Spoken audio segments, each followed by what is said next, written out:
Hi friends, welcome to Salem Padma சமையல். நம்ம channel இப்போ தான் ஃபஸ்ட்டாக பார்க்குறீங்கன்னா சப்ஸ்கிரைப் பண்ணிக்கோங்க, பக்கத்தில் இருக்கிற பெல் பட்டனை அழுத்திக்கோங்க. இன்றைக்கி நம்ம என்ன பார்க்க போகிறோம்னா நெத்திலி கருவாடு பச்சை மொச்சக்கொட்டை போட்டு புளிக்குழம்பு வைக்க போகிறோம். வாங்க போய் பார்க்கலாம். இப்போ அந்த கருவாட்டு குழம்பு தேவையான பொருள் பார்த்திங்கன்னா, இந்த நெத்திலி கருவாடு ஒரு 50 கிராம் அளவுக்கு எடுத்து வச்சுருக்கேன். இது பார்த்திங்கன்னா சுடு தண்ணியில் போட்டு நல்லா க்ளீன் பண்ணி வச்சுருக்கேன். இது ஒரு கப் அளவுக்கு மொச்சக்கொட்டை உப்பு போட்டு வேக வச்சு வச்சுருக்கேன். இது புளி பார்த்திங்கன்னா ஒரு லெமன் அளவுக்கு ஊற வச்சு வச்சுருக்கேன். இதுக்கு சின்ன வெங்காயம் போட்டால் தான் நல்லாயிருக்கும். அதனால் ஒரு 15 சின்ன வெங்காயம் மாதிரி கட் பண்ணி வச்சுருக்கேன். கருவேப்பிலை ஒரு முழு பூண்டு உரிச்சு வச்சுருக்கேன். 2 டீஸ்பூன் மல்லித்தூள், 1 டீஸ்பூன் மிளகாத்தூள், மஞ்சத்தூள் வந்து 1/2 டீஸ்பூன். இது பார்த்தீங்கன்னா 1/2 மூடி தேங்காய், 3 தக்காளி, இதை வந்து பேஸ்ட்டாக அரைச்சி வச்சுருக்கேன். இப்போ பாருங்கள், ஒரு கடாய் வச்சுருக்கேன். அதில் ஒரு 4 ஸ்பூன் அளவுக்கு ஆயில் ஊற்றிக்கிறேன். ஆயில் ஹீட் ஆகட்டும். கடுகு 1/2 ஸ்பூன் போட்டுக்கலாம்.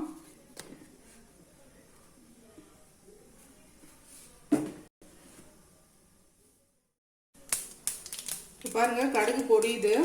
இப்போ வந்து சின்ன வெங்காயம், பூண்டு, கருவேப்பிலை 3 போட்டுக்கலாம்.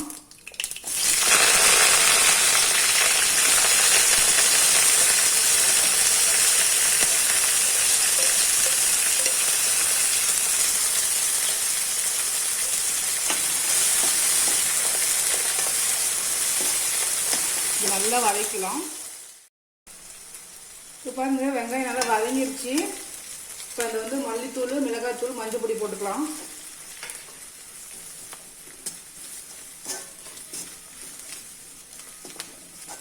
இது ஒரு 2 மினிட்ஸ் வதக்கலாம், பச்சை வாசனை போகணும். இப்போ இந்த புளி தண்ணி ஊற்றிக்கலாம்.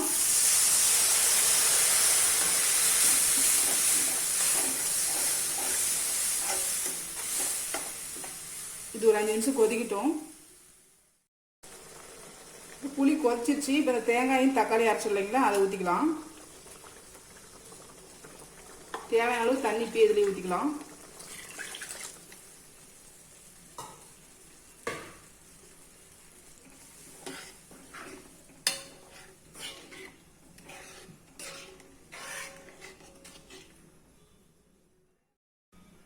உப்பு தேவையான அளவு போட்டுக்கிறேன்.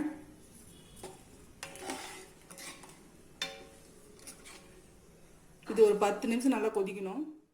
இப்போ பாருங்கள், குழம்பு ஒரு 10 நிமிஷம் கொதிச்சிருச்சு. இப்போ நான் வந்து இந்த மொச்சக்கொட்டை இதில் கொட்டிடுறேன். கருவாடு இதை மிக்ஸ் பண்ணி இது ஒரு 5 நிமிஷம் கொதிக்கணும். இப்போ பாருங்கள், 5 நிமிஷம் கொதிச்சிருச்சு. இப்போ மல்லி இலை போட்டு இறக்கிடலாம். நம்ம கருவாட்டு குழம்பு ரெடிங்க. இப்போ பாருங்கள், நம்ம செஞ்ச நெத்திலி கருவாடு மொச்சக்கொட்டை குழம்பு ரெடிங்க. நல்லா டேஸ்ட்டாக இருக்கும். இந்த வீடியோ உங்களுக்கு பிடிச்சிருந்தாக்க லைக் பண்ணுங்கள், ஷேர் பண்ணுங்கள், கமெண்ட் பண்ணுங்கள்.